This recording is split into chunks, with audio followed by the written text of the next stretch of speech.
সবাইকে নতুন ভিডিওতে স্বাগতম। একটি ছোট্ট ভিডিও নিয়ে চলে আসলাম আপনাদের মাঝে। আশা করছি ভালো লাগবে। আজকে রাতের বেলা একটা ব্লগ নিয়ে চলে এসেছি। রাতের খাবারে আমরা কি আয়োজন করেছি তাই আপনাদের সাথে শেয়ার করব। এখানে বেশ অনেকগুলো মুরগি নেওয়া হয়েছে। এখানে 4টা ব্রয়লার মুরগি নিয়েছি। আর এখানে কিন্তু কয়লাগুলো জ্বালানো হচ্ছে। আমরা সবাই মিলে এখন এখানে বারবিকিউ করছি। আমার মেজো দেবর আমাদেরকে বারবিকিউ করে খাওয়াচ্ছে। অনেক বেশি মজা হয়েছিল এই বারবিকিউটা। আর বারবিকিউ খাওয়ার জন্য এখানে আমরা রুটি তৈরি করে নিচ্ছি। বাইরে থেকে নান রুটি আনার কথা ছিল, কিন্তু আমাদের অনেকটা লেট হয়ে গিয়েছে। আমরা যে কেউ রুটি পাইনি, সেজন্য বাসায় রুটি তৈরি করে নিচ্ছি। এখানে আটা দিয়ে আমি সুন্দর নরম করে রুটি তৈরি করে নিচ্ছি। এগুলো দিয়ে আজকে আমরা চিকেন বারবিকিউ খাবো। আর সাথে কিছু সালাদও কেটে নেওয়া হবে, তাহলে খেতে বেশ ভালো লাগবে। এখন একে একে সবগুলো রুটি বানিয়ে নিচ্ছি। আর আমার মেজো দেবর কিন্তু বাইরে বসে মুরগিগুলো ভালো করে পুড়ে নিচ্ছে, আর আমার যা এখানে রুটিগুলো ভেজে নিচ্ছে। আমরা সবাই মিলেমিশে আজকে কাজ করছি।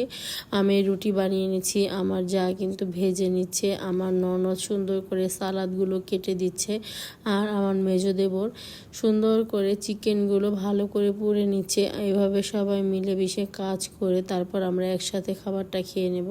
এখানে খিরাই, তারপরে টমেটো আর পেঁয়াজ, কাঁচামরিচ, ধনিয়া পাতা সব কিছু নেওয়া হয়েছে। আর এখানে আমি রুটি তৈরি করে নিচ্ছি। সবই আপনাদের সাথে একটু একটু করে শেয়ার করলাম। আমার এই ছোট ছোট ভিডিওগুলো যদি আপনাদের কাছে ভালো লাগে, অবশ্যই আমার ইউটিউব চ্যানেলটা সাবস্ক্রাইব করে দেবেন। আর সাবস্ক্রাইব করা হলে পাশে থাকা ছোট্ট বেল আইকনটি প্রেস করে দেবেন, তাহলে আমি নতুন নতুন ভিডিও ছাড়ার সাথে সাথে আপনাদের কাছে নোটিফিকেশন চলে যাবে। আপনারা আমার ভিডিওটি দেখে নিতে পারবেন। এই তো এখানে সালাদ রেডি হয়ে গিয়েছে, আর সব কিছুই রেডি হয়ে গিয়েছে। রুটি বানানো হয়ে গিয়েছে, সালাদটা একটু লবণ দিয়ে মেখে নিচ্ছি। আর বেশ অনেকগুলো রুটি আমি বানিয়ে নিয়েছি। আমি আর আমার যা দুইজনে মিলে। এখন আমার ননদ কিন্তু সালাদের মধ্যে লবণ দিয়ে মেখে দিচ্ছে। সালাদ মাখা হয়ে গেলে আমরা সবাই মিলে একসাথে খেয়ে নেব। আর একসাথে সবাই মিলে খেলে কিন্তু খাওয়ার মজা অনেক বেশি বেড়ে যায়। আজকে আমরা সবাই একসাথে খাবো, শুধু আপনাদের ভাইয়া বাসায় ছিল না, তার জন্য বেড়ে রেখে দেব। আর ঘরে যারা আছে সব কিছু সবাই একসাথে নিয়ে নিয়েছি। এখন সবাইকে প্লেটে প্লেটে বেড়ে দেব, আর সবাই একসাথে খাবারটা খেয়ে নেব। আর চিকেন বারবিকিউটা দেখতে অনেক মজা হয়েছিল, আর সুন্দর হয়েছিল দেখতে, আর খেতে অনেক বেশি মজা হয়েছিল। আর সাথে গরম গরম রুটি।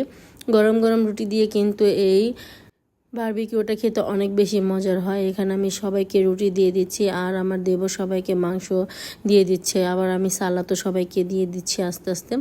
এখন সবাই মিলে একসাথে খাবার নিয়ে খেয়ে নেব। একটা খাটের ওপর বসে পড়েছি, যেহেতু টেবিলে সবার জায়গা হবে না, সেজন্য আমরা খাটেই বসে পড়েছি। বাচ্চারা সবাই মিলে আমরা একসাথে খাবারটা খেয়ে নেব। দেখতে কিন্তু খুবই সুন্দর লাগছিল খাবারটা, আর খেতেও মাশাআল্লাহ অনেক বেশি মজার ছিল। মাঝে মাঝে কিন্তু আমরা বাড়িতে এইভাবে এরকম আয়োজন করে রান্না করলে খেলে বেশ ভালোই হয়, আর বাচ্চারা অনেক বেশি উৎসাহ পায়। আর সবাই একসাথে মিলেমিশে কাজটা করলে সবার কিন্তু একটা অন্যরকম বন্ধন সৃষ্টি হয়। সেই হিসাব করে আমরা সবসময় এইভাবে করে থাকি। মাঝে মধ্যে আমরা এভাবে খাবারের আয়োজন করি, সবাই একসাথে মিলে রান্না করি, খাওয়া দাওয়া করি। এই তো সবাই মিলেমিশে সবার প্লেটে খাবারগুলো দিয়ে দিচ্ছি। তারপর আমরা সবাই এখন খাবারগুলো খেয়ে নেব। আমার ভিডিওগুলো যদি ভালো লাগে অবশ্যই আমার পাশে থাকবেন, আমার চ্যানেলটা সাবস্ক্রাইব করে দিবেন। আর আশা করছি আমার ভিডিওটা ভালো লাগলে সবাই সুন্দর করে একটা কমেন্ট করে দিবেন। এই তো এখানে আমি খাবার নিয়ে বসে পড়েছি। আমি আর আমার ছোট ছেলে এখন একসাথে বসে পড়েছি। সবাই কিন্তু একসাথেই খেয়ে নিচ্ছি। যেহেতু আমার ছোট ছেলেটা হাত দিয়ে এখনও ভালো করে খেতে পারে না, তাই ওকেও বসিয়ে দিয়েছি, সাথে আমিও বসে পড়েছি। এখন সবাই একসাথে খাবারটা খেয়ে নেব। খেতে কিন্তু ভালোই লাগছিল। অনেক দিন পর এভাবে রান্না করে খেলাম। আর এখানে একটা কেক আনা হয়েছে, আমার মেঝো দেবরের 10 মাস পূরণ হয়েছে, আর সেই জন্য আমরা এখানে একটা কেক এনেছি। আর এই কেকটা কিন্তু আমি আর আমার যা দুইজনে মিলেই কেটে নিয়েছি। ছোট বাচ্চা এখনও কেক কাটতে পারে না, আর সব বাচ্চারা অনেক বেশি দুষ্টুমি করছে ওই পাশে, সেজন্য আমরা কেটে এখন সবাইকে খাবারটা দিয়ে দিব। আর কেকটা একবারে হোমমেড বানানো হয়েছিল আমাদের পাশের বাড়িতে, মানে কিছু দূরে একটা আমার ননদের বান্ধবী এই কেকটা আমাদেরকে বানিয়ে দিয়েছে, অর্ডার দিয়ে দিয়েছিলাম। আর কেকটা খেতে আসলে অনেক বেশি মজা হয়েছিল। যেমন দেখতে সুন্দর, তেমন কিন্তু খেতে অনেক বেশি মজা হয়েছে। এখন আমি সবাইকে সুন্দর করে কেকটা কেটে দিচ্ছি। যেহেতু একটা গোল শেপের কেক, সেজন্য আমি একটু সুন্দর করে কেটে নিচ্ছি, জানি সবার সুন্দর করে হয়ে যায়।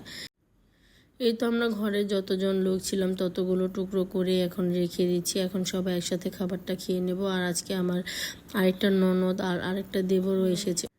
আমার চাচাতো ননদ আর দেবর এসেছে, ওদেরকেও দাওয়াত দিয়েছিলাম যেহেতু আমরা বারবিকিউ করছি, তাই আমাদের সাথে একটু এনজয় করবে। তাই সবাই মিলেমিশে এখন কেকটাও খেয়ে নেব। কেকটা অনেক বেশি মজা হয়েছিল। বাড়িতে তৈরি করা কেক হলে কি হবে, বাজারে থেকে বেশি মজা হয়েছে এই কেকটা। আজকের ব্লগটা এই পর্যন্তই। আল্লাহ হাফেজ, আসসালামু আলাইকুম।